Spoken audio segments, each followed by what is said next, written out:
ఇప్పుడు sitting MLA ఉన్న ఆయన కాదని ఒక సీట్ ఇవ్వడంలో ఎలాంటి ఇండికేషన్ వెళ్తుంది బయటికి?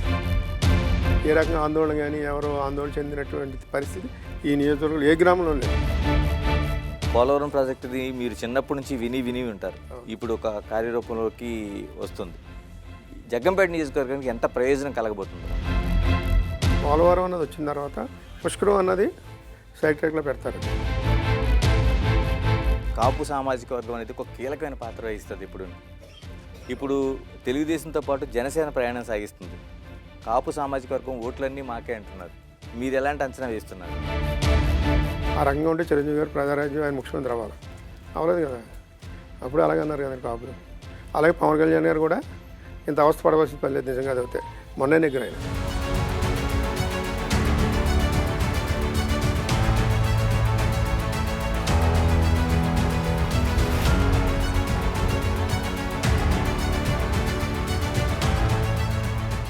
అధికారంలో ఉన్నా లేకపోయినా కార్యకర్తలను వెంట పెట్టుకొని వారి వెంట నడిచిన నాయకులు కొందరే ఉంటారు.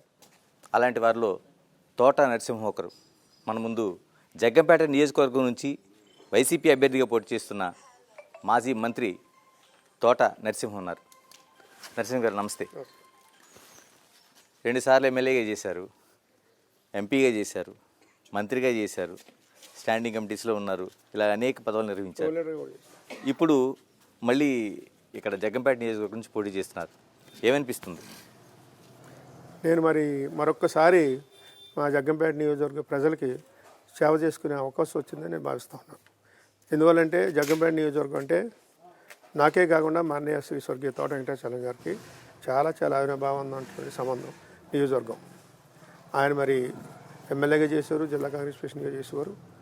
అప్పటి నుంచి కూడా ఈ జగ్గంపేట నియోజకవర్గ ప్రజలతోటి కార్యకర్తలతోటి మా కుటుంబానికి చాలా సన్నిహిత సంబంధాలు ఉన్నటువంటి పరిస్థితి. తర్వాత నేను 2004 అంటే సరిగ్గా 20 సంవత్సరాల క్రితం ఈ నియోజకవర్గ ప్రజల యొక్క కోరిక మేరకు, కార్యకర్తల కోరిక మేరకు మా అన్నయ్య గారు కాలం చేసిన తర్వాత నేను ఆయన వారసుడికి ఇక్కడ రావడం జరిగింది. వచ్చి 2004లోనే నెగ్గాను నేను. అప్పటికి కూడా టీడీపీ అన్నది కంచుకోటగా ఉండేది జగ్గంపేట నియోజకవర్గం. ఫస్ట్ టైం నేను బ్రేక్ చేశాను 2004లో. అలాగే 2009లో కూడా మరోసారి నెగ్గాను. 2010లో కిరణ్ కుమార్ రెడ్డి గారి క్యాబినెట్లో మంత్రిగా చేశాను 4 ఇయర్స్. తర్వాత 2014 నుంచి 19 వరకు కూడా పార్లమెంట్ సభ్యునిగా, అక్కడ ప్రతిపక్ష ఫ్లోర్ లీడర్గా పార్లమెంట్లో పనిచేయడం జరిగింది. వివిధ హోదాల్లో పనిచేయడం కూడా జరిగింది. అలాగే అనేక పదవులు ఈ నియోజకవర్గ ప్రజలు కల్పించిన అవకాశం మూలంగా నేను రాష్ట్రంలో కానీ, జిల్లాల్లో కానీ, పార్టీ పదవులు కానీ, ప్రభుత్వ పదవులు కానీ చాలా చేశాను. జిల్లాలో ఇన్ఛార్జ్గా కూడా వ్యవహరించారు, వెస్ట్ గోదావరి కానీ, కృష్ణా జిల్లా కానీ. ఒకసారి మీ వ్యక్తిగత జీవితం దగ్గరికి వస్తాం. ఎవరైనా లైఫ్లో ప్రభుత్వ ఉద్యోగం వస్తే సెటిల్ అయిపోయింది, ఇంకా మనకి ఏం అక్కర్లేదు, నెలనాడు జీతం వస్తుంది, భార్య పిల్లలు హ్యాపీగా ఉంటారు. మీది కూడా చిన్న ఫ్యామిలీ కాదు, అంత పొలిటికల్ ఫ్యామిలీ, అంతా సెటిల్ ఫ్యామిలీ. ప్రభుత్వ ఉద్యోగాన్ని విడిచిపెట్టి రాజకీయాల్లోకి రావాలని ఎందుకు అనిపించింది?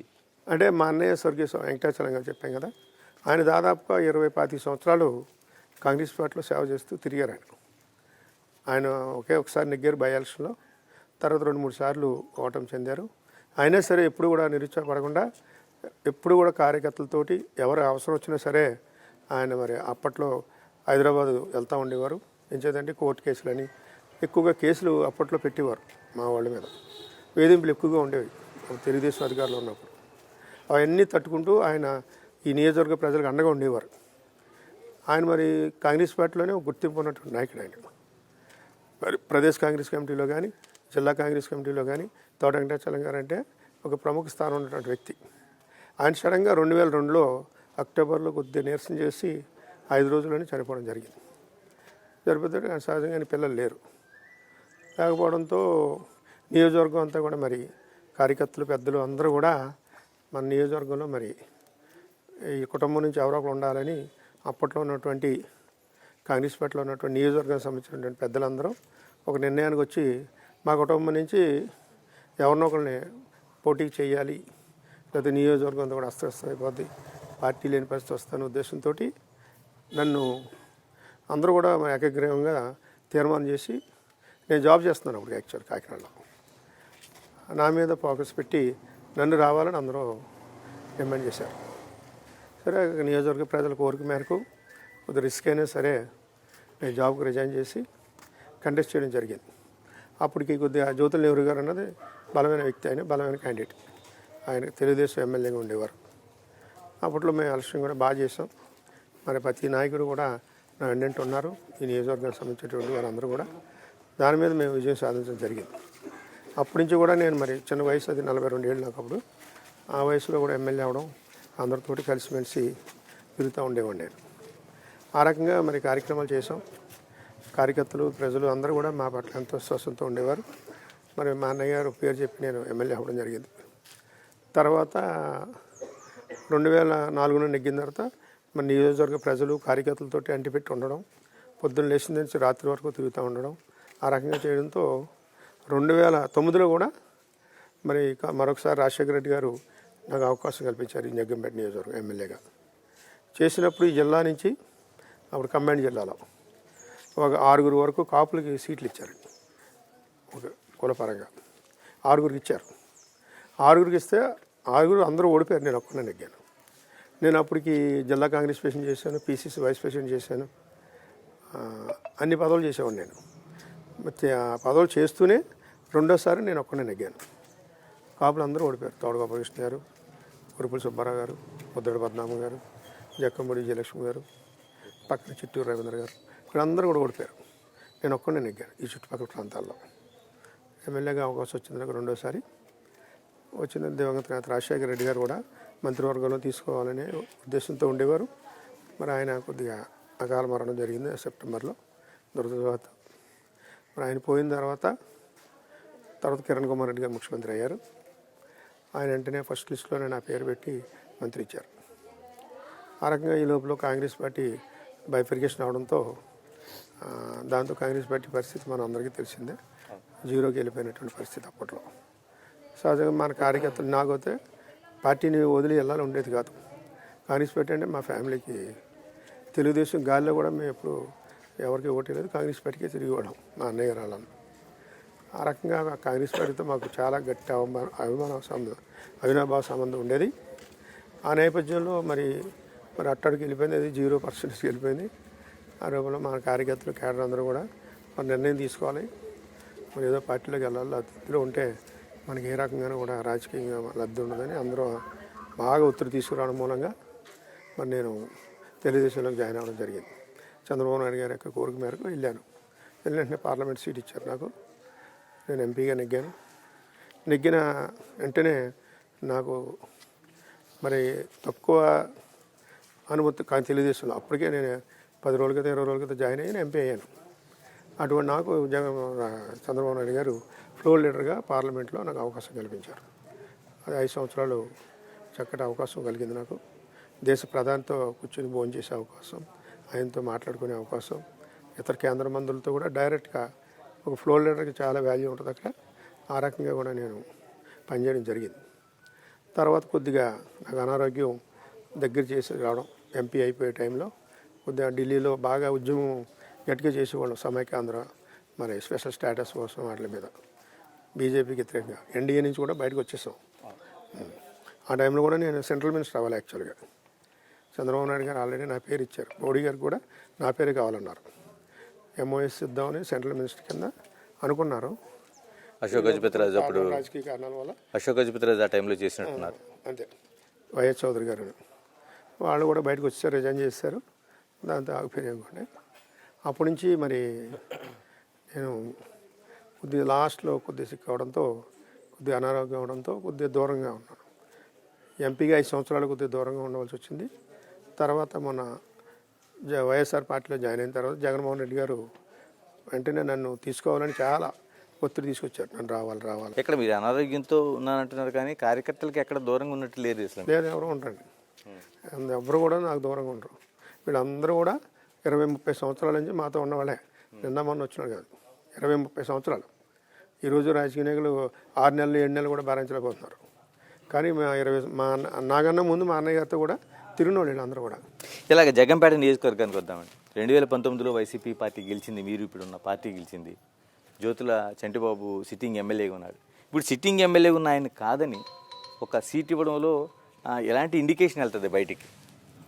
మరి ఆ ఇండికేషన్ ఏమిటో తెలియదు కానీ ఎక్కడ ఏ రకంగా ఆందోళన కానీ ఎవరో ఆందోళన చెందినటువంటి పరిస్థితి ఈ నియోజకవర్గంలో ఏ గ్రామంలో లేదు. ఇప్పుడు ఇక్కడ ఉన్నారంటే దాదాపు 15 గ్రామాల నుంచి వచ్చారు, లీడర్స్ కానీ లేకపోతే వాళ్ళు కానీ. ఆ రకంగా ఉంటుంది తప్ప ఎవరిలోని వ్యతిరేకత కానీ నాకు సీట్ ఇచ్చారని ఆయనకి ఇవ్వలేదు అనేటువంటి వ్యతిరేకత ఎక్కడ లేదు. ఈ నెల 2 నెలల్లో మేము చూసిన దాని ప్రకారం ఆ రకంగా ఉన్నటువంటి పరిస్థితి. ఆ రకంగానే మరి ఇది నేను చేసుకుని వెళ్తా ఉన్నాం. అందరూ కూడా మాకు కలిపే ఉన్నారు.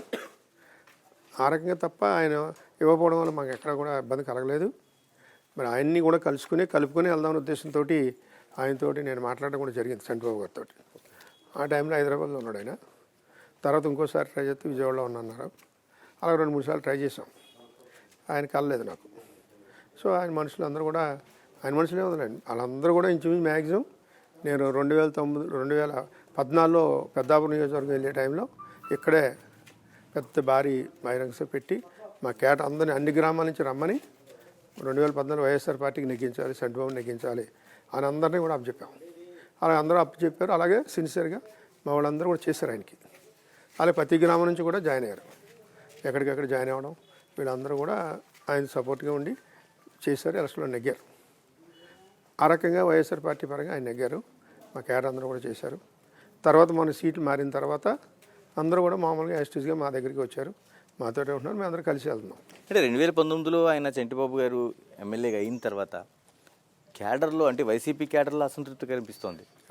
మేము కిర్లంపూడి నుంచి మీ ఊరు వీరవరంకి వచ్చే రోడ్డు చూస్తే అసలు నిజంగా అభివృద్ధి ఏమైనా చేశాడా ఈయనని అనిపిస్తుంది. ఎలా ఇవన్నీ ఎలా పూడ్చుకొని వెళ్తారు మీరు? డెఫినెట్గా అవన్నీ నేను చేసినాయి. అన్నీ కూడా ఇప్పుడు మీరు అన్న రోడ్డు అది కూడా నేను గతంలో 4-5 సార్లు వేయించాను నేను. ఇప్పుడు అదే రోడ్డు దాదాపుగా 4 సంవత్సరాలు అయింది ఫౌండేషన్ వేసి. వాళ్ళు అది చేయలేకపోయారు. మా ఊరు ముఖ్యంగా మా ఊరు నుంచి జగ్గంపేట దగ్గర రామవరం అని ఉంటుంది, అక్కడ దాకా ఉన్న రోడ్డు చాలా అస్తవ్యస్తంగా. ఆ కాంట్రాక్టర్ వీళ్ళకి మరి సరిగ్గా ఈ కమ్యూనికేషన్ గ్యాప్ ఉండడం, దేనివల్ల ఆ రోడ్డు అన్నది వేయడం మానేశారు 4 సంవత్సరాల నుంచి. ఇప్పుడు వేయపోతే తవ్వేసి గౌతులు పెట్టేసి చాలా భయంకరంగా వదిలేశారు. అది ఎలాగా నేను టేకప్ చేసి మనం చేయిస్తాం అనుకోండి, నాకు ఇబ్బంది లేదు.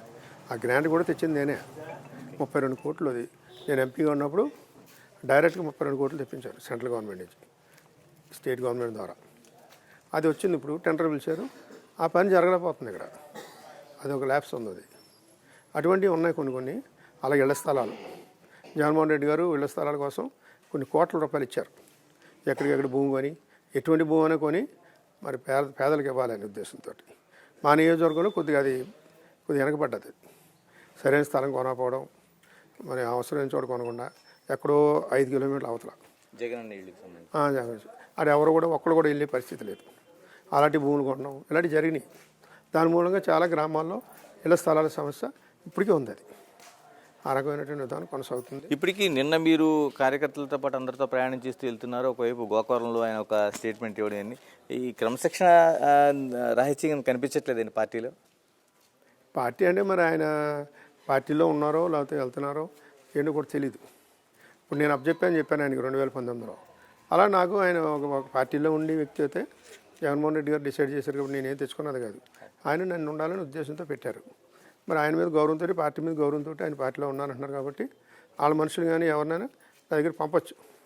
ఎవరిని పంపలేదు మా దగ్గరికి. వాళ్ళందరూ ఎవరికాళ్ళు నా మీద ఇష్టంతో చాలా గ్రామాల నుంచి అందరూ కూడా వస్తున్నారు. ఆయనతో ఉన్నవాళ్ళు కానీ రాయలవాళ్ళు కానీ అందరూ వచ్చి మా దగ్గర తిరుగుతున్నారు, జాయిన్ అవుతున్నారు. ఆ రకంగా అందరినీ కలుపుకొని వెళ్తున్నాం మేము. ఆయన ఏదో మాట్లాడాడు, అది దాని కింద నేను అదే సమాధానం చెప్తున్నాను కదా. నేను అడగకపోవడం లేదు, ఆయన అన్నిసార్లు అడిగాం. అలాగే మరి ఆయన మరి అది ఏమన్నాడు తెలియదు కానీ దాని మీద మేము ఎవరైనా కూడా ఇచ్చాను నిన్న.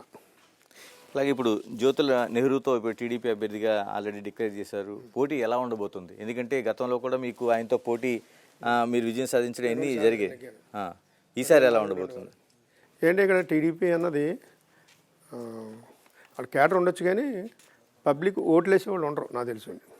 ఏంటంటే ఇక్కడ 4 సార్లు ఓడిపోయింది. ఇక్కడ 2004, 2009, 2014, 2019 4 సార్లు కూడా టీడీపీ అన్నది ఇక్కడ లేదు. ఇప్పుడు 5వ సారి కూడా ఉండదు. దాని మీద మాకు పెద్ద ఇబ్బంది ఏమి ఉండదు. ప్రజలందరూ కూడా వైఎస్ఆర్ జగన్మోహన్ రెడ్డి గారికి ఓట్లు వేయడానికి సిద్ధంగా ఉన్నారు. ఎందువల్లంటే అనేక సంక్షేమ కార్యక్రమాలు అందుతూ ఉన్నాయి ప్రజలకి, నేరుగా లబ్ధి పొందుతూ ఉన్నారు. మహిళలు కానీ ఇతరులు కానీ వాళ్ళందరూ కూడా జగన్ గారికి ఓటు వేయాలనే సంకల్పంతో ఉన్నారు ఎక్కడికక్కడ. సో దాని మీద మాకు ఇబ్బంది ఏమి ఉండదు. ఆ రంగం చక్కగా ఎలక్షన్ చేసుకుని వెళ్తే అందరినీ కలుపుకొని వెళ్తాం. కలుపుకొని వెళ్తే తప్పనిసరిగా మాకు విజయం సాధించడం పెద్ద ఈజీయే. నరసింహ్ గారు 2 సార్లు మీరు ఎమ్మెల్యేగా చేశారు, కాంగ్రెస్ పార్టీ నుంచి మంత్రిగా చేశారు, ఒకసారి తెలుగుదేశం నుంచి ఎంపీగా చేశారు. ఇప్పుడు ఈసారి మీరు ఎమ్మెల్యే అయితే మీ నియోజకవర్గానికి ఏం చేయదలుచుకున్నారు? ఎందుకంటే మీకు గతంలో కూడా ఒక నియోజకవర్గం పట్ల పట్టు ఉంది, ఒక వ్యూ ఉంది, మీకు ఏం చేయదలుచుకున్నారు? డెఫినెట్గా ఇప్పుడు రైతాంగానికి సంబంధించినటువంటి సమస్య ఉందండి. దాన్ని చెప్పాను తాళ్ళు లిఫ్ట్ అని. దాని మూలంగా లిఫ్ట్ వల్ల నీరు సరిగ్గా రాకపోవడంతో ఆ లిఫ్ట్ అది ఫెయిల్ అవుతూ ఉంది. దాన్ని ముఖ్యంగా దృష్టిలో పెట్టి దానికి నిధులు కేటాయించి దాన్ని పూర్తి స్థాయిలో మోడర్నైజేషన్ చేయాలి. చేస్తే పూర్తి స్థాయిలో ఆయకట్టు అంతటికీ కూడా నీరు వెళ్తుంది. మొన్న 16 గ్రామాలు ఎండిపోయినాయి. ఈ జగ్గంపేట మండలంలో చాలా గ్రామాలు ఎండిపోవడం, 1,50,000 నుంచి 1,00,000 రూపాయల వరకు కూడా రైతులు నష్టపోయారు. సో దాని మీద అక్కడ ఇబ్బందికర పరిస్థితి ఉంది. దాన్ని ఒకటి సెట్ చేయాల్సిన అవసరం ఉంది. అలాగే మల్లవరంలో ఒకటి లిఫ్ట్ ఇరిగేషన్ ఏదో పెట్టారు. అది పెట్టారు కానీ దాన్ని పూర్తి స్థాయిలో తీసుకురాలేదు. అంటే గోకవరం మండలం సంబంధించి దాని మీద కూడా దృష్టి పెట్టి దాన్ని టేకప్ చేసే కార్యక్రమం కూడా చేస్తాం రైతాంగ పరంగా. మిగిలిన అభివృద్ధి కార్యక్రమాలు అన్నారా, డెఫినెట్గా అంచెలంచెలుగా ప్రభుత్వం ద్వారా నిధులు వచ్చిన దాని ప్రకారం ఇక్కడ రోడ్ల వ్యవస్థ సరిగ్గా లేదు. చాలా గ్రామాల్లో రోడ్లు సరిగ్గా పడలేదు. నేను వేసినటువంటివి ఉన్నాయి, అప్పుడు పోయినాయి కూడా. చాలా గ్రామాల్లో నేను ఎమ్మెల్యేగా మంత్రిగా ఉన్నప్పుడు వేసిన రోడ్లే ఉన్నాయి తప్ప కొత్తగా ఎక్కడ కూడా వేయలేదు. అవి వాటి మీద దృష్టి పెట్టి ఆ రోడ్లని ఎందుకు చేయలేపారండి? సిట్టింగ్ ఎమ్మెల్యేగానే మీదే ప్రభుత్వం ఉంది, మీరే ఎమ్మెల్యేగా ఉన్నారు, మీ వాళ్ళే. ఆ ప్రయత్నం చేయడంలో ఉంటుంది. ఆ ప్రయత్నాలు గట్టిగా మన అధికారులతో చుట్టూ తిరిగి మంత్రులు కూడా తిరిగి ఆ నిధులు తీసుకొచ్చుకుంటే అవును, మరి అది ఎక్కడ లోపం ఉంది. అది అంటే చంటిబాబు వైఫల్యాలు మీ పైన ప్రతిబింబించే అవకాశం ఉండదంటారు? ఏముండదు, నా మీదే ఉండదు. నా వ్యక్తిగతంగా నా క్యాడర్ ఉన్నారు, వ్యక్తిగతంగా ప్రజల్లో నాకు పలుకుబడి ఉంది. డెఫినెట్గా అవన్నీ కూడా నన్ను ఏం చేయలేము. డెఫినెట్గా మేము ప్రజల్లోకి వెళ్తాం కాబట్టి తప్పనిసరిగా మాకు విజయం సాధించడం సునాయాసంగా ఉంటుంది. ఇలాగ పుష్కర ఎత్తిపోతలు ఉంది, మీ బ్రదర్ పేరుతోని అది ఆ ఎత్తిపోతల పథకం కొనసాగుతుంది. దానికి ఇంకా టైలెంట్ భూములకు కూడా నీళ్లు వెళ్ళటం లేదంటున్నారు. ఏం చేయబోతున్నారు మీరు? అది దాని గురించి చెప్తున్నాను నేను. ఆ లిఫ్ట్ అనేది బాగు చేస్తే కొన్ని గ్రామాలకి నీరు టైలాండ్కి చివరి ఎకరానికి నీరు ఇచ్చే అవకాశం ఉంటుంది. అలాగే ఇలాగ ఇక్కడ నుంచి వెళ్ళి పత్తిపాడు, పిఠాపురం, తుని అక్కడికి కూడా నీరు వెళ్ళే అవకాశం ఉంటుంది. అవన్నీ కూడా చేయవలసిన అవసరం ఉంది. దాని మీదే ప్రధానంగా ఆ పుష్కర ఎత్తిపోతలో గోదావరి నీరు ఎక్కడ కూడా వేస్ట్ కాకుండా ప్రతి రైతాంగానికి ఇచ్చేలాగానే చర్యలు తీసుకోవడం జరుగుతుంది. అంటే నేను ట్రై చేసి తెచ్చింది నా టైంలోనే అన్నీ కూడా చేసినటువంటి కాలువలు అన్నీ కూడా. మీరు ఇక్కడ ఈ జిల్లా వాసి ఇక్కడే ఉన్నారు, లోకల్గా ఉన్నారు. పోలవరం ప్రాజెక్టుది మీరు చిన్నప్పటి నుంచి విని ఉంటారు. ఇప్పుడు ఒక కార్యరూపంలోకి వస్తుంది. జగ్గంపేట నియోజకవర్గానికి ఎంత ప్రయోజనం కలగబోతుంది మనకి? మరి జగ్గంపేట నియోజకవర్గానికి అంటే పోలవరం అన్నది వచ్చిన తర్వాత పుష్కరం అన్నది సైడ్ ట్రాక్లో పెడతారు. అది నాకు తెలిసి ఉన్నది. అంటే సైమల్టేనియస్గా కాలువలు వెళ్తున్నాయి కాబట్టి ఆ కాలువ దీన్ని వాడచ్చు. ఆ రకంగా తప్పనిసరిగా మాకు కూడా మంచి బెనిఫిట్ ఉంటుంది. పవర్ సప్లై కానీ ట్రాన్స్ఫార్మర్ సంబంధించినవి కానీ అవన్నీ కూడా మనకి అందుబాటులోకి వస్తాయి. ఇలాగ ఇక్కడ చాలామంది చదువుకున్న వాళ్ళు మనకి హైదరాబాద్లోను, బెంగళూరులోను, చెన్నైలోను వెళ్తున్న పరిస్థితులు ఉన్నాయి. ఎలాగ ఉపాధి అవకాశాల కోసం ఏమైనా ఆలోచన ఏమైనా ఉందా? ప్రభుత్వంతో ఏమైనా చెప్పి చేయించగలుగుతారా? ఇండస్ట్రీస్ రావడం మంచిదే. నేను ఎంపీగా కొన్ని వాటికి ట్రై చేశాను జగ్గంపేట నియోజకవర్గంలో. అంటే మరి ఎంఓయూ అది జరగాలి, గవర్నమెంట్తో కూడా జరగాలి. అవి కొన్ని ల్యాబ్సెస్ వల్ల కొన్ని ఆగిపోయినాయి. కొన్ని కంపెనీ వాళ్ళు ఏమైనా తీసుకొచ్చి ఇక్కడ మా సైట్ అది ఉంటుంది, వాళ్ళు కొనుక్కోగలరు. ఆ రకంగా మనం ఏదైనా ఇండస్ట్రీ తీసుకొస్తే కొంతమంది ఎంప్లాయ్మెంట్ అది ఉంటుంది అనే ఉద్దేశంతో తప్పనిసరిగా దాని మీద కూడా దృష్టి పెట్టడం జరుగుతుంది. ఇలాగ మిగతా అంశాలకి వస్తే తోట నరసింహ గారికి ఓటు వేయాలంటే ప్రజలకి ఏం విజ్ఞప్తి చేస్తారు మీరు ఒకసారి? ప్రజలందరికీ తప్పనిసరిగా అందుబాటులో ఉంటాం. ప్రజలు ఎప్పుడూ మా తోట ఉంటారు. వాళ్ళకి అవసరం ఏదైనా సరే తప్పనిసరిగా నేను వాటికి కట్టుబడి వాళ్ళ అవసరాలు ఏదైనా సరే, గ్రామ అవసరాలు కానీ వారికి సంబంధించినటువంటి ప్రాంతానికి సంబంధించినటువంటి అనేక సమస్యలు ఉంటాయి. వాటి మీద నేను తప్పనిసరిగా మరి ప్రభుత్వంతో గట్టిగా ఒత్తిడి తీసుకొచ్చి అవన్నీ కూడా పూర్తి చేస్తాను. నిజంగా నేను రాజశేఖర రెడ్డి గారి దగ్గర అలాగే చేసేవాడిని, కిరణ్ కుమార్ రెడ్డి గారి దగ్గర కూడా అలాగే చేసేవాడిని. సో దాని మీద దృష్టి పెట్టి ఆ కార్యక్రమాలన్నీ కూడా పూర్తి చేయడానికి నా వంతు ప్రయత్నం చేస్తాను. ఇలాగ రాజకీయాలకు సంబంధించి ఒక ప్రశ్న అడుగుతాను. మీరు తెలుగుదేశం, కాంగ్రెస్, ఇప్పుడు వైసీపీ ఇన్ని పదవులు చేశారు. ఎప్పుడు కూడా అవినీతి మరకలు మీకు అంటలేదు. ఇప్పుడు పాలిటిక్స్ చూస్తుంటే ఏమనిపిస్తుంది మీకు అసలు? అంటే ఆ రోజులు పాలిటిక్స్ వేరు, ఇప్పుడు వేరే అనుకోండి, అంత డిఫరెంట్గా ఉన్నాయి. ఏదైనా మనం పాలిటిక్స్ ఏ రకంగా ఉన్నా ఇప్పుడు ఏ రకంగా ఉన్నా మనం చేసే మనస్తత్వం మంచిది అవుతే ఎప్పుడైనా ఏదైనా చేయొచ్చు. మనం ఎవరో ఒకళ్ళిద్దరు ఉంటారు, దాని దృష్టిలో పెట్టుకునే వ్యవస్థ ఉందా అలాగుందనుకోనక లేదు కదా. తప్పనిసరిగా ఆ వ్యవస్థలో ఈ రోజుల్లో ఇటువంటి రాజకీయాల్లో కూడా ఆ వ్యవస్థని మార్చేలాగా మనం కూడా చేయొచ్చు. ఏదో అయిపోయింది కదా అని ఎవరికాళ్ళు ఇంట్లో పడుకుంటే పనులు అవ్వవు. తప్పనిసరిగా ఈ వ్యవస్థను కూడా మార్చచ్చు. ఎవరో అది కొంతమంది చేస్తారు, పూర్వం ఉండి అలాంటి. కానీ ఇటీవల ఎక్కువైంది మీరు అన్నట్టుగా. తప్పనిసరిగా ఆ వ్యవస్థను మార్చి మనం సక్రమంగా మనం చేసుకుని వెళ్తే అదే మంచి గుర్తింపు వస్తుంది. ఆ రకంగానే నేను చేస్తాను. కార్యకర్తల్లో ఎలాంటి మార్పు చూస్తున్నారు? ఎందుకంటే ఒకప్పుడు మీ అందరికీ జక్కంపూడి రామారావు గారు కావచ్చు, మీకు కావచ్చు, ఒక సుశిక్షితులైన ఒక కార్యకర్తలే ఒక సైన్యం మీకు ఉన్నది. ఇప్పుడు ఎలాంటి మార్పులు కనిపిస్తున్నాయి మీకు? మార్పులు అంటే ఏం కాదులేండి, అందరూ కుర్రోళ్ళుగా ఉండేవారు, అప్పుడప్పుడు పెద్దోళ్ళే. అదే ప్రాబ్లం ఉండదు, అందరినీ కలుపుకొని వెళ్తాం. మా కార్యకర్తలు అందరూ కూడా నేను చెప్తున్నాను కదా, 30 years 35 years నుంచి కూడా ఆ ఫ్యామిలీస్ అన్నీ కూడా మాతో ఉన్నారు. ఈ రోజుకి అలాగే ఉన్నారు. ఇక్కడ బోల్డ్ మంది ఉన్నారు. అన్ని సంవత్సరాల నుంచి మాతో ఉన్నవాళ్ళు అందరూ కూడా మా ఫ్యామిలీని అంటిపెట్టుకుని, నాతో అంటిపెట్టుకుని ఇప్పుడు వరకు అలాగే ఉన్నారు. వాళ్ళు ఎవరు మా నియోజకవర్గంలో నేను ఒక్కడే నిజాయితీగా కాదు, మా కార్యకర్తలు అందరూ కూడా నిజాయితీగా పర్లేనటువంటి నాయకులే, కార్యకర్తలే. ఎవరు కూడా ఏదో కొద్దిపడిపోయి ఆయన ఎవరన్నా కొట్టేసి సంపాదించేద్దాం అన్న వాళ్ళు ఎవరు కూడా లేరు మా దగ్గర. నేనే కాదు, వాళ్ళు కూడా ఈ నియోజకవర్గంలో ఆ రకంగా క్రమశిక్షణతో అందరూ పెరిగారు ఈ నియోజకవర్గంలో కార్యకర్తలుగా. మన ఆ రకంగా నేను అక్కడ పోలీస్ కేసు కూడా పెట్టించుకోండి కాదు. నేను అధికారంలో ఉండిపోయిన అప్పట్లో ఏదైనా చేయొచ్చు. అప్పుడు కానిస్పేటలో నేను ఏది చెప్తే జరిగేది. కానీ ఎప్పుడు ఎవరిని ఏదిపించలేదు. మా కార్యకర్తలు కూడా ఎవరి మీద కేసులు పెట్టడం కానీ, ఆ ఊళ్ళో ఇబ్బందులు పెట్టడం కానీ ఎవరికి అలవాటు లేదు, ఇప్పుడు చేయలేదు. దానికి కూడా ఎక్స్పీరియన్స్ ఉండాలి. వాళ్ళకి ఎప్పుడు ఆ ఉద్దేశం లేదు. ఏదో చిన్న చిన్న కేసుల మీద ఫోన్ చేయించుకోవడం తప్ప ఎప్పుడు కూడా మా కార్యకర్తలు వాళ్ళు కూడా నిజాయితీగానే పనిచేశారు తప్ప ఇంకో రకంగా ఎవడో లేదు. ఇన్ని 15 సంవత్సరాలుగా కూడా మా నాయకులు కార్యకర్తలు అందరూ కూడా వాళ్ళు సిన్సియర్గానే చేసిన వాళ్ళు అనేక మంది ఉన్నారు. అందరూ అలాగే వెళ్తున్నాం. ఆ టీమే పనిచేస్తుంది అంతే. ఇలాగ ఉమ్మడి జిల్లాకు సంబంధించి ఒక మాట మాట్లాడతాను. ఎందుకంటే కాపు సామాజిక వర్గం అనేది ఒక కీలకమైన పాత్ర వహిస్తుంది. ఇప్పుడు తెలుగుదేశంతో పాటు జనసేన ప్రయాణం సాగిస్తుంది. కాపు సామాజిక వర్గం ఓట్లన్నీ మాకే అంటున్నారు. మీరు ఎలాంటి అంచనా వేస్తున్నారు? అంటే అలా ఎలక్షన్లో అనుకోవడానికి పనిచేస్తే తప్ప వాస్తవంగా అదేమి ఉండదండి. ఆ రకంగా ఉంటే చిరంజీవి గారు ప్రజారాజ్యం ఆయన ముఖ్యమంత్రి అవ్వాలి, అవ్వలేదు కదా. అప్పుడు అలాగే అన్నారు కదండి కాపులు. అలాగే పవన్ కళ్యాణ్ గారు కూడా ఇంత అవస్థ పడవలసిన పని లేదు నిజంగా చదివితే. మొన్న నెగ్గిన ఆయన కూడా ఓడిపోయారు. సో దాని మీద ఒక కులం, ఒక క్యాస్ట్ ఏదైనా ఒక ఎన్నికల్లో దాన్ని అడ్డు పెట్టుకుని లబ్ధి పొందాం అన్నది అది వాస్తవం కాదు. అంటే ఎవరి పార్టీ వచ్చేటోడికి, ఎలక్షన్ వచ్చేటోడికి ఎవరి పార్టీలో వాళ్ళు వెళ్ళిపోతారు. అలా నేను ఇదా అదే నేను చూడరు. ఆ రకంగా ఉంటుంది. ఇది అంత ప్రభావం ఉండేటువంటిది విధానం ఉండదు. కాపులందరూ కూడా అన్ని పార్టీలోనే ఉన్నారు, ఎవరి పార్టీ వాళ్ళు చేసుకుంటారు అంతే తప్ప ఒక వన్ సైడ్గా వెళ్ళేటువంటి పరిస్థితి మాత్రం ఉండదు. ఏదో కొద్దిగా ఉండొచ్చు, డిఫరెన్స్ కాదని అన్నాం. దానివల్ల పెద్ద ఎలక్షన్ రిజల్ట్ తారుమారు అయిపోయే పరిస్థితి ఉండదు. థ్యాంక్ యూ అండి. Thank you. All the best అండి. Thank you. ఇది నేని ఎమ్మెల్యే కార్యక్రమంలో జగ్గంపేట నుంచి వైసీపీ అభ్యర్థిగా తోట నరసింహం చెప్తున్న స్పష్టమైన అభిప్రాయాలు. అంటే ఏదేమైనా సరే పార్టీలో అంతర్గత విభేదాలు ఉండొచ్చు, క్యాడర్ అంతా ఒకతాటిపై నడుస్తుంది, విజయం మాత్రం మా వైపే ఉంటుందని స్పష్టం చేస్తున్నారు. మరో నియోజకవర్గంతో మళ్ళీ కలుద్దాం. Signing off. This is Ganesh.